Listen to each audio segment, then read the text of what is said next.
നമ്മളിന്ന് പറയാനായിട്ട് പോകുന്നത് നിലവിളക്ക് തെളിയിക്കുമ്പോൾ ശ്രദ്ധിക്കേണ്ട കാര്യങ്ങളെക്കുറിച്ചാണ്. അപ്പോൾ പണ്ട് കാലങ്ങളിലൊക്കെ സന്ധ്യാസമയങ്ങളിൽ നിലവിളക്ക് തെളിയിക്കുന്നതിന് വളരെ പ്രാധാന്യമുണ്ടായിരുന്നു. അന്നൊക്കെ ഇങ്ങനെ കരണ്ടും വെളിച്ചവും ഒന്നും ഇല്ലാത്ത ഒരു കാലഘട്ടമായിരുന്നു. അപ്പോൾ സൂര്യൻ അസ്തമിക്കുന്നതിന് തൊട്ട് മുമ്പായിട്ട് തന്നെ അവര് നിർബന്ധമായിട്ടും നിലവിളക്ക് തെളിയിച്ചിരുന്നു. അതിന് കാരണം സൂര്യൻ അസ്തമിച്ചു കഴിഞ്ഞാൽ ദുഷ്ടശക്തികൾ അല്ലെങ്കിൽ എന്തെങ്കിലുമൊക്കെ മോശപ്പെട്ട ശക്തികൾ നമ്മുടെ കുടുംബത്തിലേക്ക് വന്നു കയറും. അപ്പൊ അതിനെ തടഞ്ഞു നിർത്താൻ വേണ്ടിയിട്ടാണ് അവര് നിലവിളക്ക് തെളിയിച്ചു കൊണ്ടിരുന്നത്. അപ്പോൾ ഇന്നും നമ്മൾ അങ്ങനെയാണ്. നമ്മുടെ കുടുംബത്തേക്ക് നെഗറ്റീവ് എനർജികളൊന്നും വന്നു ചേരാതിരിക്കാൻ വേണ്ടിയിട്ടും നമ്മുടെ കുടുംബത്ത് മഹാലക്ഷ്മിയുടെ സാന്നിധ്യം എല്ലാ സമയങ്ങളിലും ഉണ്ടാകാൻ വേണ്ടിയിട്ടുമാണ് നമ്മൾ നിലവിളക്ക് തെളിയിക്കുന്നത്. അപ്പോൾ സന്ധ്യാസമയങ്ങളിൽ നിലവിളക്ക് തെളിയിക്കുമ്പോൾ പൂജാമുറിയിലാണോ ആദ്യം വിളക്ക് വെക്കേണ്ടത്, അല്ലെങ്കിൽ നമ്മുടെ ഉമ്മറപ്പടിയിലാണോ നിലവിളക്ക് ആദ്യം തെളിയിച്ച് വെക്കേണ്ടത് എന്നൊക്കെ ഇപ്പോഴും സംശയമുള്ള ആളുകളുണ്ട്. അപ്പോൾ നമ്മൾ നിലവിളക്ക് തെളിയിക്കേണ്ടത് നമ്മുടെ പൂജാമുറിയിലാണ്. പൂജാമുറിയിൽ നമ്മുടെ ഇഷ്ടഭഗവാന്റെ മുമ്പിൽ നമ്മൾ നിലവിളക്ക് തെളിയിക്കണം. നമ്മുടെ കുടുംബത്തെ സംരക്ഷിച്ചു നിർത്തുന്നത്, നമ്മുടെ കുടുംബത്തെ എല്ലാ രീതിയിലും കാത്തുരക്ഷിക്കുന്നത്, നമ്മൾ എല്ലാ സമയങ്ങളിലും കണ്ടുകൊണ്ടിരിക്കുന്നതൊക്കെ നമ്മുടെ പൂജാമുറിയിലെ നമ്മുടെ ഇഷ്ടദേവനാണ്. അപ്പൊ ആ ദേവന്റെ മുമ്പിലാണ് നമ്മൾ ആദ്യം നിലവിളക്ക് തെളിയിക്കേണ്ടത്. അപ്പൊ അവിടെ നമ്മൾ ഭഗവാനോട് പ്രാർത്ഥിച്ചുകൊണ്ട് സന്ധ്യാസമയത്ത്, അതായത് സൂര്യൻ അസ്തമിക്കുന്ന തൊട്ട് മുമ്പ് തന്നെ നിലവിളക്ക് തെളിയിക്കുക എന്നുള്ളതാണ് അതിന്റെ ഏറ്റവും പ്രാധാന്യം. ഇനി അത് കഴിഞ്ഞിട്ടാണ് എങ്കിലും സന്ധ്യാസമയത്ത് നമ്മൾ നിലവിളക്ക് തെളിയിക്കുക. അപ്പോൾ പൂജാമുറിയിൽ നിലവിളക്ക് തെളിയിച്ച് ആ ഒരു നിലവിളക്കിൽ നിന്ന് തിരി കത്തിച്ചുകൊണ്ടുവന്ന് നമ്മുടെ ഉമ്മറവാതിലില് ഒരു നിലവിളക്ക് തെളിയിച്ചു വെക്കുക. അപ്പൊ ഇത് ആവശ്യമുണ്ടെങ്കിൽ മാത്രം മതി. മിക്കവാറും ആളുകൾക്ക് നമ്മുടെ വീടിന്റെ വാതിലില് നിലവിളക്ക് തെളിയിച്ചു വെക്കുന്നത് ഒരു സന്തോഷമുള്ള കാര്യമാണ്. അപ്പോൾ പൂജാമുറിയിൽ മാത്രം തെളിയിച്ചാലും മതി. ഇനി അതല്ല എന്നുണ്ടെങ്കിൽ നമ്മൾ പൂജാമുറിയിൽ തെളിയിച്ചതിന് ശേഷം വേണം അവിടെ നിന്ന് തെളിയിച്ചുകൊണ്ട് വന്ന് വേണം നമ്മൾ ഈ ഒരു നിലവിളക്ക് നമ്മുടെ ഉമ്മറവാതിലില് തെളിയിക്കാനായിട്ട്. അപ്പൊ ആ നിലവിളക്കിൽ തന്നെ നമുക്ക് തിരി തെളിയിച്ചുകൊണ്ട് വന്ന് ഉമ്മറവാതിലിൽ വെക്കാം. ഇനി നമ്മൾ ആ ഒരു നിലവിളക്ക് തെളിയിച്ചതിന് ശേഷം ആ നിലവിളക്കിൽ നിന്ന് തിരി പകർന്ന് നമുക്ക് നമ്മുടെ തുളസിത്തറയില് തിരി തെളിയിക്കാവുന്നതാണ്. അപ്പൊ നമ്മൾ ആദ്യം പൂജാമുറി, പിന്നെ നമ്മുടെ ഉമ്മറപ്പടി, അതിനുശേഷം നമുക്ക് തുളസിത്തറ. ഇനി അതല്ലാതെ നമുക്ക് തൂക്കുവിളക്കൊക്കെ ഉണ്ട് എങ്കിൽ നമുക്ക് ഉമ്മറവാതിലില് നമ്മുടെ നിലവിളക്ക് തെളിയിച്ചതിന് ശേഷം തൂക്കുവിളക്കിൽ നമുക്ക് തിരി തെളിയിക്കാവുന്നതാണ്.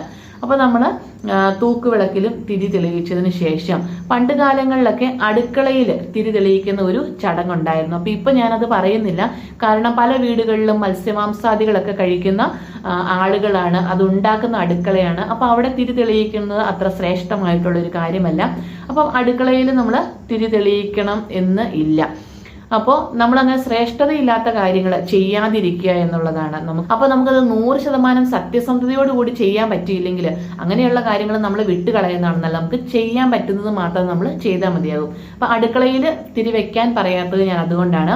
ഇനി മത്സ്യമാംസാദികളൊക്കെ കഴിക്കാതെ ഏറ്റവും ശുദ്ധവും വൃത്തിയായിട്ടിരുന്ന ഒരു അടുക്കളയൊക്കെ ആണെന്നുണ്ടെങ്കിൽ നമുക്ക് അവിടെയും 2 തിരിയിട്ട്, കിഴക്കോട്ടും പടിഞ്ഞാറോട്ടും തിരിയിട്ട് സന്ധ്യാസമയങ്ങളിൽ തിരി തെളിയിക്കാവുന്നതാണ്.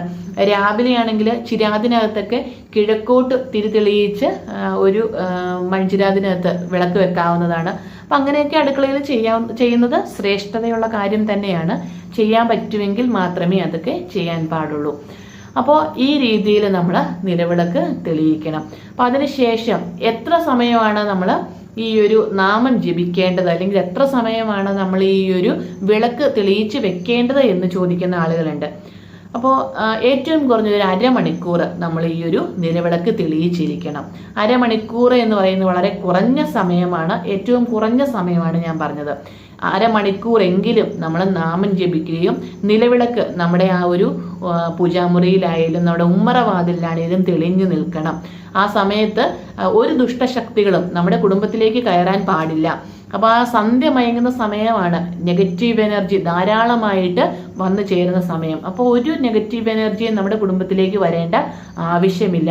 അവിടെ പോസിറ്റീവ് എനർജി നിലനിൽക്കണം, മഹാലക്ഷ്മിയുടെ സാന്നിധ്യം ഉണ്ടാവണം. അതിനവിടെ ആ സമയങ്ങളിൽ നമ്മൾ തിരി തെളിയിക്കണം, നാമജപാദികൾ നടത്തണം. അപ്പോൾ നാമജപാദികൾ നമുക്ക് ഏത് വേണമെങ്കിലും നടത്താം. നമ്മുടെ ഇഷ്ടഭഗവാനെ വന്ദിച്ചുകൊണ്ട് നമുക്ക് ഏത് നാമജപാദികളും നടത്താവുന്നതാണ്. അഷ്ടലക്ഷ്മി സ്തോത്രമൊക്കെ ജപിക്കുന്നത് വളരെ ശ്രേഷ്ഠമാണ്. കുടുംബത്തെ സമ്പത്തൊക്കെ വന്നു ചേരാൻ വളരെ ഐശ്വര്യമുള്ള കാര്യമാണ്. അതേപോലെ നമ്മുടെ ദീർഘായുസിന് വേണ്ടിയിട്ട് നമ്മുടെ ആരോഗ്യത്തിന് വേണ്ടിയിട്ട് നമഃശിവായ ജപിക്കുന്നത് ശ്രേഷ്ഠമാണ്. അതേപോലെ ഈ കലിയുഗത്തിലെ ഏറ്റവും പ്രധാനപ്പെട്ട മന്ത്രമാണ് ഹരേ കൃഷ്ണ മന്ത്രം. അപ്പം ആ മന്ത്രം ജപിക്കുന്നത് വളരെ ശ്രേഷ്ഠമാണ്. അപ്പം അങ്ങനെയുള്ള മന്ത്രങ്ങളൊക്കെ ജപിക്കുക, അങ്ങനെയുള്ള നാമജപാദികൾ നടത്തുക, അതൊക്കെ ആ സമയങ്ങളിൽ വളരെ ശ്രേഷ്ഠതയുള്ള കാര്യമാണ്. അപ്പം നമ്മൾ ഇങ്ങനെയുള്ള കാര്യങ്ങളൊക്കെ സന്ധ്യസമയങ്ങളിൽ ചെയ്യുക. അതുപോലെ തന്നെ പണ്ട് മുതൽ ചെയ്തുകൊണ്ടിരുന്ന മറ്റൊരു ആചാരമാണ് ജലദേവതയ്ക്ക് വിളക്ക് വെക്കുക എന്നുള്ളത്.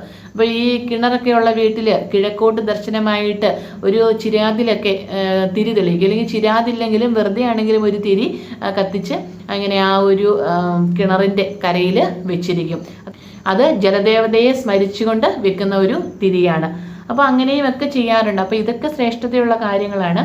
അപ്പോൾ നമ്മൾ എങ്ങനെയായിരുന്നാലും നമ്മുടെ ആ തിരി ആദ്യം തെളിയുന്നത് നമ്മുടെ പൂജാമുറിയിൽ ആയിരിക്കണം. അതാണ് വേണ്ടത്.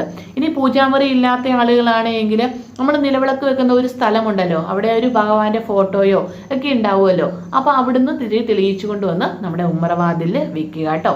അതുപോലെ എന്നോട് ചോദിച്ചൊരു സംശയമാണ്, സന്ധ്യ സമയങ്ങളിലാണെങ്കിലും അതല്ല രാവിലെ ആണ് എങ്കിലും അടച്ച വാതിലിന് അടുത്ത് നിലവിളക്ക് തെളിയിക്കാമോ? അപ്പോൾ പേടിയാണ്. അപ്പോൾ അതുകൊണ്ട് വാതിൽ അടച്ചിടും, എന്നിട്ടാണ് നിലവിളക്ക് തെളിയിക്കുന്നത്. അപ്പോൾ അങ്ങനെ ദോഷമുണ്ടോ എന്ന്. അപ്പം അങ്ങനെ ദോഷമൊന്നുമില്ല. എന്നിരുന്നാലും നമ്മൾ തുറന്നിട്ട് ആ ഒരു നടവാതിലിൽ വെക്കുമ്പോഴാണ് അതിൻ്റെ ഒരു ശ്രേഷ്ഠതയുള്ളത്.